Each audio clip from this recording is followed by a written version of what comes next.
गोत्र एक बहुत प्यारा कंसेप्ट है गोत्र का। तो गोत्र क्या होते हैं? वह स्थान जहां पर गाय बांधी जाती है। ये जो मैं आपको बात बता रहा हूं ये वैदिक इरा की है। इस वैदिक इरा में गोत्र वह स्थान होता था जहां पर गाय बांधी जाती थी। अब कौन बांधता था वो गाय? तो जैसे मैं हूं तो मेरा जो परिवार है उसकी सारी गाय वहां बंधेंगी।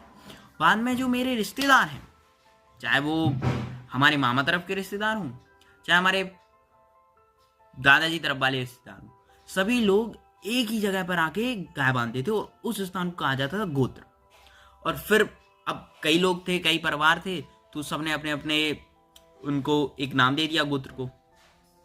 ठीक है, तो ये है गोत्र।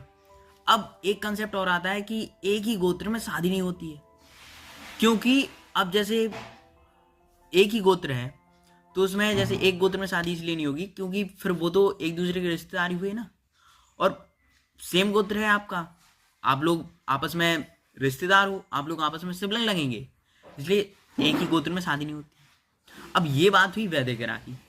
अब फिर अगर हम अपना प्रेजेंट कंसेप्ट देखें आज के समय में, तो जैसे मैं हूँ, मेरा एक कोई गोत्र है और एक कोई सामने है उसका कोई गोत्र है, और अगर हम लोगों के गोत्र सेम हैं तो इससे ये हम सोच सकते हैं या अनुमान लगा सकते हैं कि जो मेरे पूर्वज थे और जो सामने वाले के पूर्वज थे वो पहले एक ही माने एक ही परिवार से थे। क्योंकि हमारा गोत्र सेम है इसलिए हो सकता है वो हम एक ही परिवार से हों, और एक ही परिवार से थे अगर हमारे पूर्वज, तो हम लोग आपस में सिबलिंग्स हुए, तो सिबलिंग्स में शादी कैसे हो सकती है?